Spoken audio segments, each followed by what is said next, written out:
Dito na po sa pinaglagyan natin ng asola. Titingnan natin kung may makukuha na tayong pangpakain sa tilapia. Dito ko po yun nilagay nung ngayon ay wala na siya dito. Ayan, asola yan. Wala na siya dito. Nandun na sa dulo. Ayun na siya oh. Tapos may mga nakakalat dyan sa tabi-tabi. Ayan, tagkakaunti. Nandun na siya. Puntahan natin. Ayan na po siya. Kanya na siya kadami. Ayan, may mga nakahiwalay pa. Ayan. Pero dito yung naipon niya oh. Ngayon may dinala akong dalawang lagayan. Katulad nung pinaglagyan ko nung unang nilagay ito dito para matakal natin kung ilan ba yung naidagdag. Ayan, kukuhanin ko na. Dalawa ko yung nilagay ko pero isa lang naman yung kukunin natin kasi baka naman ito ay maubos.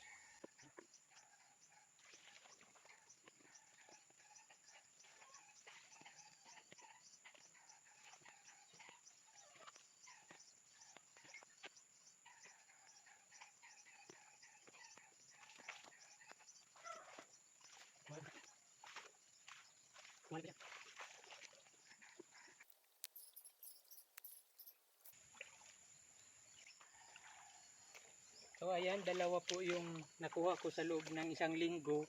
Mayroon pa siyang mga naiwan dito. Ayan. Siguro mga 3 sa ganito. Ngayon hindi na natin uubusin kasi isa lang naman yung gagamitin natin sa pagpakain ng tilapia para hindi naman ito maubos. Babalik ko na itong isa rito.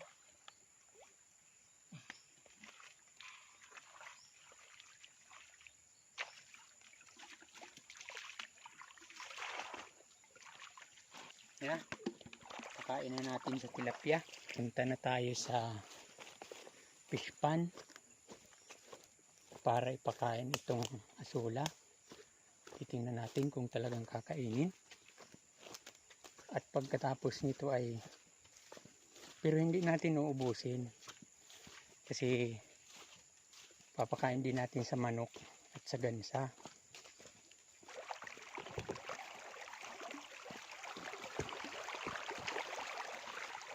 Ayan.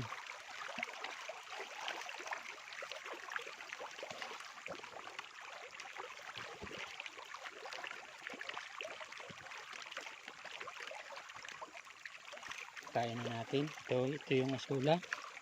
Ayan. Oh.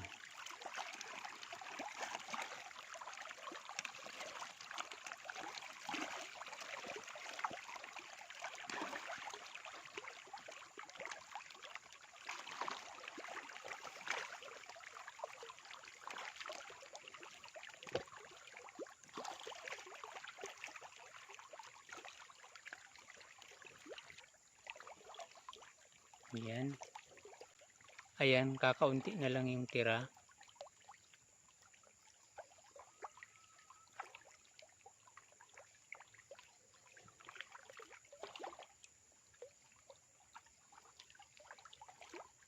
Dito naman sa isa.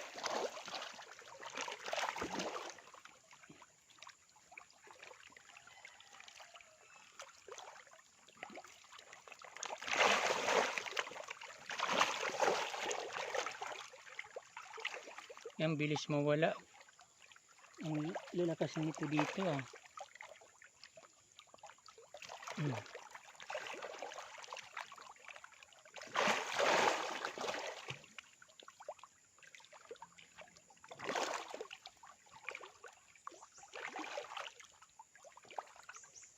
Ang lakas kumain ng nandito. So yan na lang po yung tira. Titisting na din natin na pakain. Yan, ito na po yung paghahaluan natin. Ito yung ata. Ata yan yung makukuha mo pag nagpamuli ka ng palay. Yan. Ganyan siya. Ito yung ata. Yan. Tapos ihalo naman natin yung asola. Ito na yung asola. Ayan.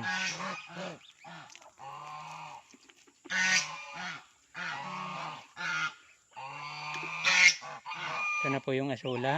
Ayan. I-mix lang natin ng ganito.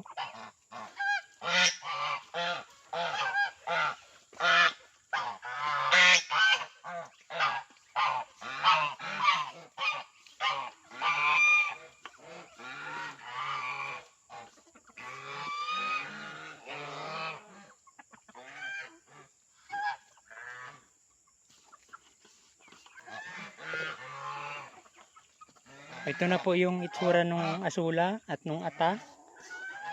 Ayan. Papakain na natin sa manok.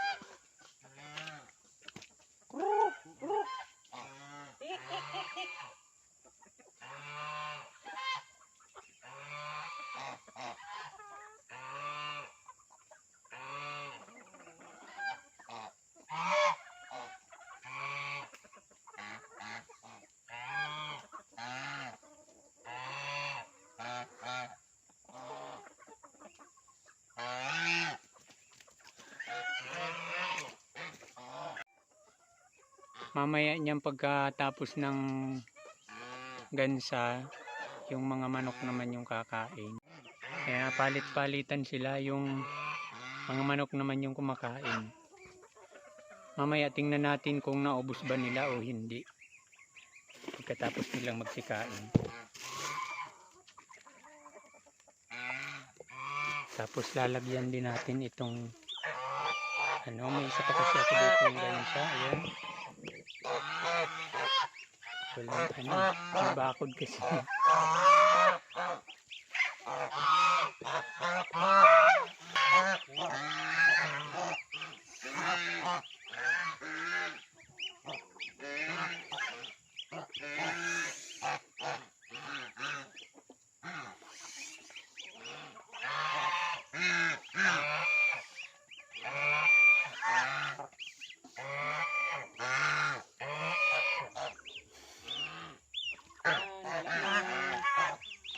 Mamaya po titingnan natin kung yan ay naubos.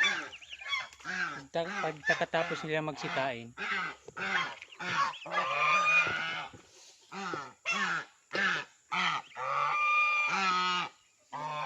Nakahiwalay po yung gansang may sisiw kasi ito pong isa, ibang breed po ito. Kinakagat nila yung sisiw kaya hindi ko sinama sa kanila. Few moments later. Pagkalipas po ng 20 minutes, titingnan na natin kung may tira pa ba o kaya ay naubos. Ayan, medyo kumakain pa po yung ilan. Yung mga nahuling kumain ay kumakain pa. Ayan, pero ayan, kakaunti na po yung tira. Ayan o. So mauubos po nila lahat yan. Ayan, kakaunti na lang. Yung iba kasi di pa kumakain. Ayan, pagka naalis po yung tao, nabalik po sila.